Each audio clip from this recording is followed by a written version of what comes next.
കാലമാടന്റെ പെണ്ണ്. രചന നിലാവിന്റെ കൂട്ടുകാരി. അവതരണം സാലിം കരുളായി. ഈശ്വര, ഇങ്ങനെ കാറ്റുപോയോ? ശ്രീനാഗം കാട്ടി ശിവയെ വാച്ച് ചെയ്തുകൊണ്ട് നിന്നു. ശിവ പതിയെ ഡോറും ചാരി അവളുടെ അടുത്തേക്ക് നടന്നതും ശ്രീ ആമ തോടിൻ്റെ ഉള്ളിലേക്ക് താര വലിക്കുന്ന പോലെ ശ്രീ കാട്ടിൻ്റെ ഉള്ളിലേക്ക് മറഞ്ഞു നിന്നു. ശിവ അവളുടെ അടുത്തെത്തിയതും ശിവ കാട്ടൻ ഭാഗഞ്ഞു മാറ്റി സ്ത്രീയെ പിടിച്ച് വലിച്ച് മുന്നിലേക്ക് നിർത്തി. പെട്ടെന്നുള്ള വലിയിൽ സ്ത്രീ ഒന്ന് പേടിച്ചു പോയി. അവൾ ഷോട്ടിൽ നിന്ന് താഴേക്ക് ഊർന്നു പോകുന്ന ഷർട്ട് വലിച്ചിട്ട് അവനെ കൂർപ്പിച്ച് നോക്കി. ശിവ അവൾ ആകെ മൊത്തം നോക്കി. അവൻ്റെ നോട്ടം കണ്ട് ചളിപ്പ് തോന്നിയ സ്ത്രീ പതിയെ അവിടുന്ന് വലിയാൻ നോക്കിയതും ശിവ സ്ത്രീയുടെ കയ്യിൽ പിടിച്ച് വലിച്ച് അവളെ ചുമരോട് ചേർത്ത് നിർത്തി അവളുടെ അടുത്തേക്ക് ചേർന്നു. എങ്ങോട്ടാ ഇടിച്ചു കയറി വരുന്നത്? മാറ്, എനിക്ക് പോണം. സ്ത്രീ പതർച്ചയോടെ അവനെ നെഞ്ചിൽ കൈവച്ച് പിന്നിലേക്ക് തള്ളി മാറ്റാൻ ശ്രമിച്ചുകൊണ്ട് അവൻ്റെ മുഖത്തേക്ക് നോക്കാതെ നുള്ളിപ്പെറുക്കി പറഞ്ഞിപ്പിച്ചു. അവൾ തള്ളി മാറ്റാൻ ശ്രമിച്ചെങ്കിലും ശിവ നിന്നിരുന്ന ഒരു അടി പോലും അനങ്ങിയിരുന്നില്ല. അവൻ കൈകൾ ഉയർത്തിയതും സ്ത്രീ തന്നെ അടിക്കാനാകുമെന്ന് കരുതി കവളിൽ പൊത്തി പിടിച്ച് കണ്ണുകൾ അടച്ച് പിടിച്ചു നിന്നു. പെട്ടെന്ന് ശിവയുടെ കൈകളുടെ ചൂട് നെഞ്ചിൽ പതിഞ്ഞതും സ്ത്രീ ഞെട്ടി കണ്ണുകൾ തുറന്ന് ഉയർന്ന നെഞ്ചിരിപ്പോടെ പിടക്കുന്ന മിഴികളാൽ അവളെ തന്നെ നോക്കിയതും ആ കാപ്പിക്കണ്ണിലെ ഭാവം എന്തെന്നറിയാതെ ശില പോലെ നിന്നു. ശിവ അവളുടെ മുഖത്ത് വിരിയുന്ന ഭാവങ്ങൾ സസൂക്ഷ്മം വീക്ഷിച്ചുകൊണ്ട് ഷർട്ടിന്റെ ബട്ടൺസ് തൂന്നു. അവളുടെ ഹൃദയം പൊട്ടിപ്പോകുന്ന കണക്ക് കൂടുതൽ ശക്തിയിലും പിടിച്ചു. നിനക്ക് ഒന്നും ഇടാനില്ലായിട്ടാണ് എൻ്റെ ഡ്രസ്സ് എടുത്തിട്ടത്? അവളോട് കൂടുതൽ ചേർന്ന് നിന്ന് ശിവശ്രീയുടെ ചെവിയിൽ മീശയിട്ടൊരച്ച് പതിയെ ചോദിച്ചതും സ്ത്രീ ഒന്ന് ഉയർന്നു പൊങ്ങി അവനെ നെഞ്ചിൽ അള്ളിപ്പിടിച്ചതും ശിവ അവളുടെ ഇടുപ്പിലൂടെ ചുറ്റിപ്പിടിച്ച് തന്നോട് ചേർത്ത് പിടിച്ച് അവളുടെ വേഗത്തിലുള്ള നെഞ്ചിരിപ്പ് അവൻ്റെ നെഞ്ചിലേക്ക് തുളഞ്ഞു കയറി. ഇരുവരും ആ നിമിഷം മറ്റൊരു ലോകത്തായിരുന്നു. ശിവയുടെ ചുണ്ടുകൾ വിയർപ്പ് പൊടിഞ്ഞ് അവളുടെ കഴുത്തിൽ പതിഞ്ഞു. ആ നിമിഷം സ്ത്രീ ഒന്ന് പൊള്ളിപ്പിടിഞ്ഞ് മിഴികൾ ഇറുകിയടിച്ചിരുന്നു. അവൻ വേഗത്തിൽ ചുണ്ടുകൾ കഴുത്തിലെ വിയർപ്പ് തുള്ളികൾ ഒപ്പിയെടുക്കാൻ തുടങ്ങി. ആ നിമിഷം അവനിലെ നിയന്ത്രണം പോലും അവന് നഷ്ടമായിരുന്നു. കഴുത്തിൽ നിന്നും താടിത്തുമ്പിലേക്ക് ആ ചുണ്ടുകൾ അരിച്ചു കയറുന്നതും അവിടെ നിന്ന് തൻ്റെ മുഖം മുഴുവൻ ആ ചുണ്ടുകൾ ഒഴുകി നടക്കുന്നതും ഒടുക്കം തൻ്റെ അതരങ്ങളിൽ കൊരുത്തതുമെല്ലാം സ്ത്രീ അറിയുന്നുണ്ടെങ്കിലും അവനെ തടയാൻ മനസ്സ് പറയുന്നുണ്ടെങ്കിലും തൻ്റെ ശരീരം അതിന് സമ്മതിക്കാത്ത പോലെ അവൾക്ക് തോന്നി. അവൻ്റെ ചുണ്ടുകളുടെ ചലന വേഗത്തിലും ആ ആദരച്ചൂടിലും ആ ശരീരം തളർന്നു. നാവിനാരോ വിലങ്ങിട്ടിരുന്നു. ശിവ അവളുടെ ഇടുപ്പിലെ പിടിമുറുക്കി അവൾ ഉയർത്തിപ്പിടിച്ചതും സ്ത്രീ അവൻ്റെ കഴുത്തിലൂടെ കൈകൾ ചുറ്റിപ്പിടിച്ച് അവളുടെ കാലുകൾ വായുവിൽ ഉയർന്നു. അവളുടെ പിടിമുറുക്കി ശിവ അവളെ ഒന്നുകൂടെ ചുമരോട് ചേർത്ത് നിർത്തി. ആവേശത്തോടെ ഇരു ദളങ്ങളും മാറി മാറി നുണയാൻ തുടങ്ങിയതും അവളുടെ കൈകൾ അവൻ്റെ തലമുടിയിൽ കൊരുത്തു വലിച്ചു. ഇടയ്ക്കെപ്പോഴോ സ്ത്രീയും അവനെ തിരിച്ച് ചുംബിക്കാൻ തുടങ്ങിയിരുന്നു. വായിൽ ചോര രുചി അറിഞ്ഞിട്ടും ഇരുവരും മറന്നു മാറാൻ തയ്യാറായിരുന്നില്ല. കൂടുതൽ ശക്തിയിൽ സ്വയം മറന്ന് വീണ്ടും വീണ്ടും മധുരങ്ങൾ മാറി മാറി വീതിച്ചു കൊണ്ടിരുന്നു. പെട്ടെന്ന് ഡോറ് തുറക്കുന്ന ശബ്ദം കേട്ടതും ഇരുവരും ഞെട്ടി മിടികൾ വലിച്ചു തുറന്നു. ശിവ വേഗം കയ്യിലുള്ള സ്ത്രീയെ നിലത്ത് നിർത്തി ചുണ്ടമർത്തി തുടച്ച് തിരിഞ്ഞു നോക്കിയതും കാണുന്നത് കലിപ്പിൽ വാതിൽ തള്ളി തുറന്ന് അകത്തേക്ക് വരുന്ന മിത്തുവിനെയാണ്. ശിവപ്പ, ഇത് എന്തെത്തിക്ക? ഞാൻ എത്തിനായി കാത്തിക്കുന്നു, നമുക്ക് പോന്തേ. മിത്തു ഊരക്ക് കൈ കൊടുത്തുകൊണ്ട് കലിപ്പിൽ ശിവയെ നോക്കി പറഞ്ഞപ്പോഴാണ് ശിവക്ക് അവളെ പുറത്ത് കൊണ്ടുപോകാൻ നേരത്തെ ഓർമ്മ വന്നത്. ശിവപ്പ, ഇത് എന്തോത്ത് നിക്ക? പോന്തേ. ആ പോവാം, ഞാൻ വണ്ടിയുടെ കീ എടുക്കാൻ വന്നതാ. ഇത് കിട്ടിയില്ലേ കീ? കുറെ നേരായി. ആ കിട്ടി. അത് പറഞ്ഞ് ശിവ സ്ത്രീയെ ഒന്ന് നോക്കുകൂടെ ചെയ്യാതെ മിത്തുവിനെയും എടുത്ത് കാറ്റിന്റെ വേഗത്തിൽ പുറത്തേക്ക് പോയി. അപ്പോഴും ചുമരിൽ ചാരി നിന്ന് കിതപ്പടക്കാൻ ശ്രമിക്കുകയായിരുന്നു സ്ത്രീ. കഴിഞ്ഞു പോയ നിമിഷം ആലോചിക്കുന്നതോറും അവളുടെ മുഖം ചുവന്നു കൂടി. എന്റെ ശീരുവേ, നീ ഇങ്ങനെ സങ്കടപ്പെട്ടിരിക്കുന്നത് എന്തിനാ? രാത്രി ബാൽക്കണിയിൽ താടിക്ക് കൈ കൊടുത്ത് സങ്കടത്തോടെ എന്തോ ആലോചിച്ചിരിക്കുന്ന ഷീരുവിൻ്റെ അടുത്തിരുന്ന് അവൾക്ക് കോളേജിലേക്ക് പോകാൻ വേണ്ടി ദാസിന് വാങ്ങിക്കൊടുത്ത സാധനങ്ങൾ നോക്കുന്നതിനിടയിൽ അബി ചോദിച്ചു. പിന്നെ ശ്രീയില്ലാതെ ഞാനെങ്ങനെയാ? അവളില്ലാതെ ഞാനിതുവരെ പോയിട്ടില്ല. അവൾക്ക് കൂടി വരായിരുന്നു. ഞാൻ ഒന്നുകൂടി വിളിച്ചു നോക്കിയാലോ? ആ ബെസ്റ്റ്. ആ മടിച്ചിപ്പോൾ വന്നത് തന്നെ. എൻ്റെ കൊച്ചെ, ആ ഡിഗ്രി തന്നെ അവൾ ചെറിയച്ഛൻ്റെ ആഗ്രഹപ്രകാരം എടുത്തതാണ്. എന്നാലും എനിക്ക് അവളില്ലാതെ പറ്റില്ല. അതൊക്കെ വഴിയെ മാറിക്കോളും. നീ ഇനി ഇരുന്ന് ഓരോന്നും ആലോചിച്ച് കൂട്ടാതെ പോയി കിടന്നുറങ്ങാൻ നോക്ക്. 2 ദിവസം കഴിഞ്ഞ് ക്ലാസ് സ്റ്റാർട്ട് ചെയ്യും. അബി എല്ലാം എടുത്ത് അവളുടെ കയ്യിലേക്ക് വെച്ചു കൊടുത്തുകൊണ്ട് പറഞ്ഞു. അപ്പൊ അബിയേച്ചി വരുന്നില്ലേ? നീ പോയി കിടന്നോ, ഞാൻ എൻ്റെ കണവനെ വിളിച്ചിട്ടില്ല, അത് കഴിഞ്ഞിട്ട് വന്നോളാം. അബി ഫോണും കയ്യിലെടുത്ത് വിളിച്ചുകൊണ്ട് പറഞ്ഞതും ഷീത് പുഞ്ചിരിയോടെ തലയാട്ടി അവിടുന്ന് നടന്നു. ഒന്നവിടെ നിന്നേ. പിന്നിൽ നിന്നും മുന്നിയുടെ വിളി കേട്ടതും ഷീതു തിരിഞ്ഞവനെ നോക്കി. എന്താ നിന്റെ ഉദ്ദേശം? അവൻ അവളുടെ അടുത്ത് വന്ന് ഗൗരവത്തിൽ കൈകെട്ടിയെന്ന് അവളെയും അവളുടെ കയ്യിലുള്ള സാധനങ്ങളെയും രൂക്ഷഭാവത്തോടെ മാറി മാറി നോക്കി ചോദിച്ചതും ഷീതു ഒന്നും മനസ്സിലാവാതെ അവനെ നോക്കി. ചോദിച്ചത് കേട്ടില്ലടി, എന്താണ് നിന്റെ ഉദ്ദേശം? എന്തുദ്ദേശം? ഇവിടെയുള്ള എല്ലാവരെയും മയക്കിയെടുത്ത് ഇവിടെ തന്നെ കടിച്ചു തൂങ്ങി കിടക്കാൻ തന്നെയാണോ നിന്റെ ഉദ്ദേശം? എല്ലാവരെയും വരതിലാക്കിയത് കൊണ്ട് സുഖിച്ച് കഴിയാലേ ഇവിടെ. എൻ്റെ സ്ത്രീ ഒരു പൊട്ടിയായതുകൊണ്ടാ നിന്നെ അന്തായി വിശ്വസിക്കുന്നതും സ്നേഹിക്കുന്നതും. അവളോട് ഇനിയൊന്നും പറഞ്ഞിട്ട് കാര്യമില്ല. ഞങ്ങളെക്കാൾ അവൾക്ക് വല്ല നീയല്ലേ? ഉണ്ണി പറയുന്നത് കേട്ടതും അവളുടെ മിഴികൾ താനം നിറയാൻ തുടങ്ങിയിരുന്നു. താൻ മനസ്സിൽ പോലും വിചാരിക്കാത്ത കാര്യങ്ങൾ അവൻ പറയുന്നത് കേട്ടതും അവൾക്ക് വേദന തോന്നി. എങ്കിലും അവളെല്ലാം കേട്ട് നിന്നതല്ലാതെ ഒന്നും പറഞ്ഞില്ല.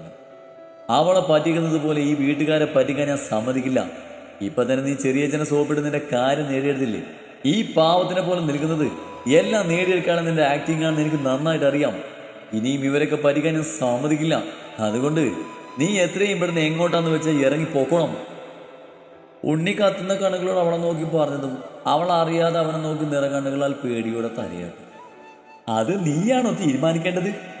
പെട്ടെന്ന് പിന്നിൽ നിന്നും ശബ്ദം കേട്ടതും അവൻ ഞെട്ടി നോക്കിയതും കാണുന്നത് അവൻ പറഞ്ഞതെല്ലാം കേട്ട് ദേഷ്യത്തിൽ നിൽക്കുന്ന അമ്മയാണ്. ഇവളെവിടുന്ന് പറഞ്ഞു വിടാൻ ഇവൾ നിന്റെ ആരാ? പിന്നെ ഇവളെവിടെ നിൽക്കണമെന്ന് തീരുമാനിക്കുന്നത് നീയല്ല. നീ നിന്റെ കാര്യം നോക്കിയാൽ മതി.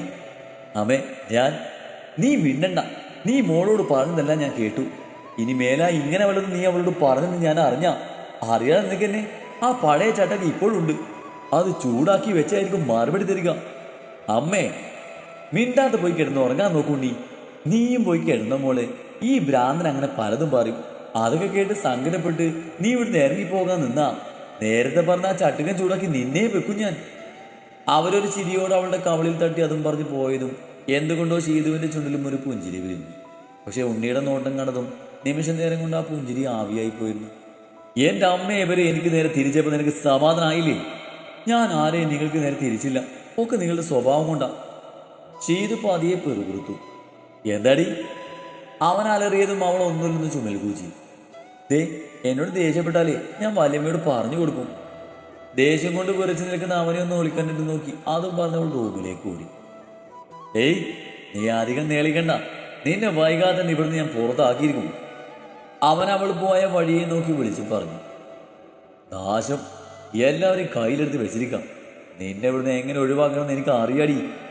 ഉണ്ണി ദേഷ്യം അടക്കാനാവാതെ പല്ലിറുമ്പി പിന്നെ എന്തോ ഓർത്തുപോലെ ഗൂഢമായ ചിരിയോടെ ഫോണെടുത്ത് ഒരു നമ്പർ ഡയൽ ചെയ്തു. വലിയ മാറ്റങ്ങളൊന്നുമില്ലാതെ 2 ദിവസം കഴിഞ്ഞുപോയി. ഒരു ദിവസം രാത്രി ശിവ റൂമിലേക്ക് വന്നപ്പോൾ കാണുന്നത് ബെഡിൽ കിടന്ന് ഫോണിലൂടെ ശീതുവുമായിട്ട് തകർത്ത് കത്തിവെക്കുന്ന ശ്രീയാണ്. അവൻ വന്ന് അടുത്തിരുന്നതും ശ്രീ പിന്നെ വിളിക്കാമെന്ന് പറഞ്ഞ് കോള് കട്ട് ചെയ്ത് ബെഡിൽ എണീറ്റിരുന്നു. കഴിഞ്ഞോ? ശിവയുടെ ചോദ്യത്തിന് ശ്രീ ഫോൺ ടേബിളിലേക്ക് വെച്ച് പതിയെ മൂളി. എനിക്ക് നിന്നോടൊരു പ്രധാനപ്പെട്ട കാര്യം പറയാനുണ്ട്. എന്ത് കാര്യം? ശ്രീ അവനെ നോക്കി സംശയത്തോടെ ചോദിച്ചതും ശിവ തന്റെ കയ്യിലുള്ള എൻവലപ്പ് ശ്രീയുടെ കയ്യിലേക്ക് വെച്ചു കൊടുത്തു. മേടിച്ചു നോക്കാതെ തുറന്നു നോക്കടി. ശ്രീ അതും കയ്യിൽ പിടിച്ച് ഒന്നും മനസ്സിലാവാതെ അവനെ മേടിച്ചു നോക്കിയിരിക്കുന്നത് കണ്ടതും ശിവ അവളുടെ തലക്കിട്ടൊരു കിഴക്ക് കൊടുത്തു. നോ! അത് തുറന്നു നോക്കി വായിച്ചതും ശ്രീ ദേഷ്യത്തിൽ ഉറക്കെ അലറി വിളിച്ചു. ആരോട് ചോദിച്ചിട്ടാ നിങ്ങൾ ഇങ്ങനെ ഒരു തീരുമാനം എടുത്തത്?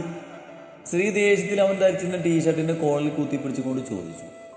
ചോദിക്കേണ്ടവരോടൊക്കെ ചോദിച്ചെടുത്ത തീരുമാനം ഇത്. നീ അനുസരിച്ചേ പറ്റൂ. ശിവ അവളുടെ കൈകൾ വേർപ്പെടുത്തിക്കൊണ്ട് പറഞ്ഞു. No, I can not. No change for my decision. All the best my dear Wi-Fi.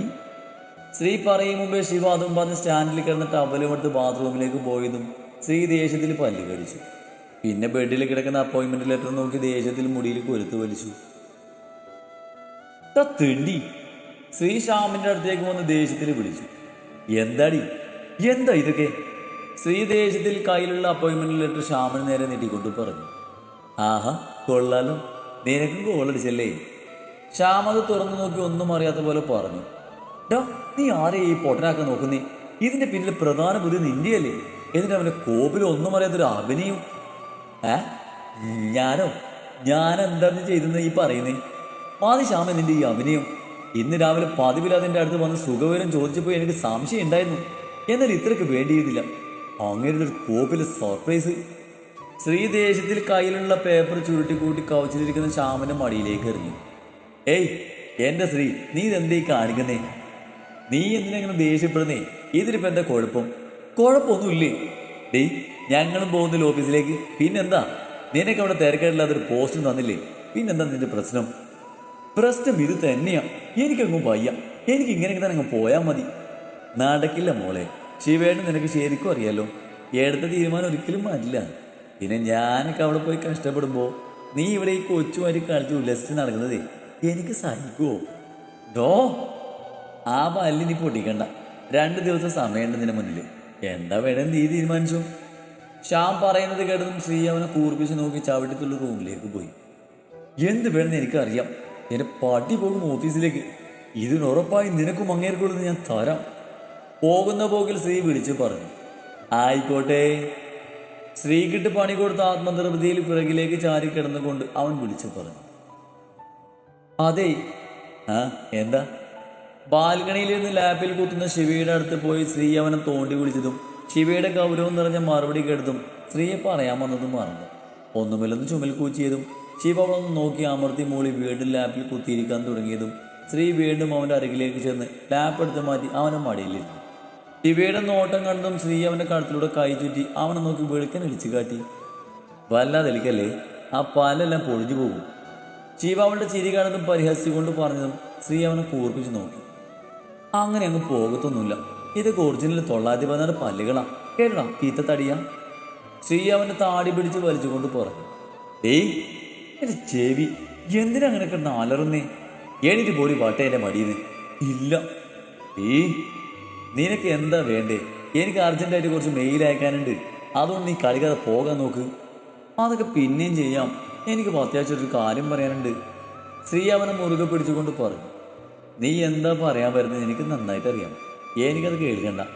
അതൊന്നും നിങ്ങൾക്ക് കേട്ടാ. ദേ ശ്രീ, മര്യാദയ്ക്ക് എന്നെ ദേഷ്യം പിടിപ്പിക്കാതെ പോകുന്നതാവും എനിക്ക് നല്ലത്. ഇല്ല ഇല്ല ഇല്ല. ശ്രീ അവനെ ചുറ്റിപ്പിടിച്ച് വാശിയോടെ പറഞ്ഞു. എൻ്റെ വിധി. ശിവ സ്വയം പഠിച്ച് വിരൽ കൊണ്ട് നെറ്റിയിലൊടിഞ്ഞ് പിറകിലേക്ക് ചാരി കണ്ണടച്ചിരുന്നു. ശിവേട്ട നേരത്തെ തമാശ പറഞ്ഞതല്ലേ, എന്നെ പറ്റിക്കാൻ? കുറച്ചു നേരത്തെ മൗനത്തിന് ശേഷം ശ്രീ അവൻ്റെ താടിയിലൂടെ വില്ലൊടിച്ച് കണ്ണുകളടച്ച് കിടക്കുന്ന ശിവയെ നോക്കി ആകാംക്ഷയോടെ ചോദിച്ചു. എപ്പോ? ശിവ കണ്ണു തുറന്ന് ശ്രീയെ സംശയത്തോടെ നോക്കി. അത് പിന്നെ നേരത്തെ റൂമിലേക്ക് കയറുമെന്ന് പറഞ്ഞില്ലേ, ഞാൻ നിങ്ങളുടെ കൂടെ കമ്പനിക്ക് വരണമെന്ന്. അതെന്നെ പറ്റിക്കാൻ വേണ്ടി ശിവയുടെ വെറുതെ പറഞ്ഞതല്ലേ. ഞാൻ അങ്ങനെയുള്ള കാര്യങ്ങളൊന്നും തമാശ പറയാറില്ല. അവൻ മുഖത്തിൽ നിന്ന് അവളുടെ കൈയെടുത്ത് മാറ്റി ഗൗരവത്തിൽ പറഞ്ഞു. അപ്പൊ തമാശ പറഞ്ഞതല്ലേ? അല്ല. ഇപ്പൊ നിന്റെ സംശയം മാറിയില്ലേ? ഇനിയെങ്കിലും എണീറ്റ് പോ. നിങ്ങൾ എന്തിനാ എന്നോട് ഇങ്ങനെയൊക്കെ ചെയ്യുന്നേ? ഞാൻ എന്ത് തെറ്റാ നിങ്ങളോട് ചെയ്ത്? ഞാൻ പാവല്ലേ? പിന്നെ പാവം. നിങ്ങൾക്ക് ഇഷ്ടമല്ല അതല്ലേ എന്നോട് ഇങ്ങനെയൊക്കെ ചെയ്യുന്നേ? ഞാൻ ശല്യാണെങ്കിൽ പറഞ്ഞാൽ മതി. ഞാൻ എങ്ങോട്ടെങ്കിലും പൊക്കോണ്ട്. ശ്രീ ശിവയെ ഇടങ്ങളിൽ നോക്കി കണ്ണിൽ വെള്ളം നിറച്ചുകൊണ്ട് മൂക്ക് വലിച്ചുകൊണ്ട് പറഞ്ഞതും ശിവ ഒരു ഭാവവ്യത്യാസം ഇല്ലാതെ അവളെ നോക്കി നിന്നു. കഴിഞ്ഞു. ശിവയുടെ ചോദ്യം കേട്ടതും ശ്രീ ഏറ്റിലെന്ന എക്സ്പ്രഷൻ ഇട്ട് ശിവയെ നോക്കി. എന്താ? അല്ല, എൻ്റെ കള്ളക്കരച്ചിൽ കഴിഞ്ഞോന്ന്. പിന്നെ എങ്ങോട്ടേലും ഓടിപ്പോകാന്ന് വല്ല പ്ലാൻ ഉണ്ടെങ്കിലേ എൻ്റെ മോൾ അതെങ്കിൽ മറന്നേക്ക്. അങ്ങനെ എങ്ങാനും പോയാൽ അവിടെ വന്ന് നിന്നെ തൂക്കിക്കൊണ്ടുവന്ന് നിന്നെ മുട്ടുകാലിൽ തല്ലൊടിച്ച് ഈ വീടിൻ്റെ ഒരു മൂലയിലിടും ഞാൻ. നാളെ ഒരു ദിവസം കൂടി തരും. അത് കഴിഞ്ഞ് ഓഫീസിലേക്ക് പോകുമ്പോൾ എൻ്റെയും ശ്യാമിൻ്റെയും കൂടെ നീ ഉണ്ടാകും.